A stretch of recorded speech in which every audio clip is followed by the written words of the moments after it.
Neçə gündür ölkəni bürüyən hədə qorxu və pul tələb etmə biabırçılığı hamımızı narahat etməyə bilməz.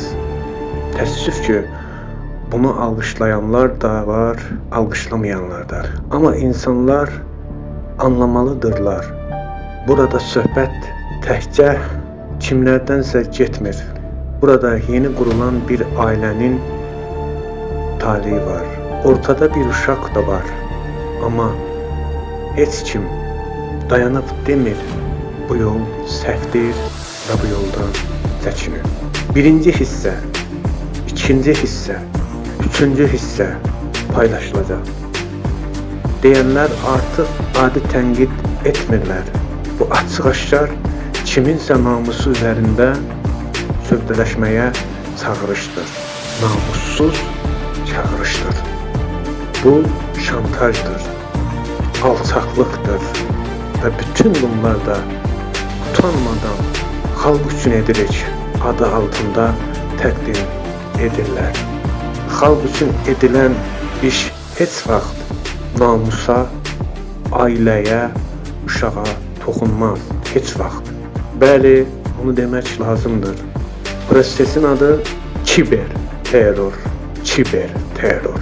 Burada ideya yoxdur, prinsip yoxdur, mübarizə yoxdur.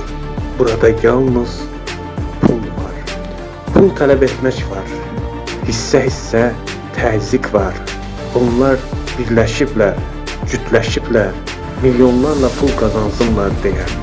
Amma bu yol nə kişiliyə, nə mənliyə, nə oğlanlığa, nə qanuna, nə dinə, nə də insanlığa sığır. Mehman Hüseynov, Emin Hüseynov, İlqar Hacıyev, Tural Sadiqli, Qabil Məmmədov, Sevinç Osman qızı və digərləri, siz vicdanınızı çoxdan satmışsınız. Sizin üçün nə milli dəyər var, nə dini anlayış, nə də şəxsiyyət. Sizin üçün ölçü yalnız birdir. Pul ver. İstədiyini edin. İlqar Hacıyev, sən kim olmusan? Bugün üzərinə getdiyin rejim olmasaydı, sən milyonlardan danışa bilməzdin. Bu ölkədə sənin kimi yüzlərlə insan var. Nə yüksələ bilir, nə dolana bilir.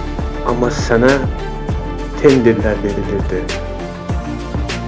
Deməli, bağda ərik var idi, salam əleyki də var idi.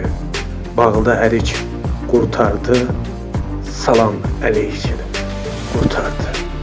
Amma unutmayın, tuttuğunuz yol deyil. Bu son kiber hücum ən şərəfsiz, ən vicdansız hücumdur. Ailə, namus, uşaq üzərindən təzyiq göstərmək nə cəsarətdir, nə mübarizə, nə də həqiqət. Bu sadəcə mənəvi iflasdır.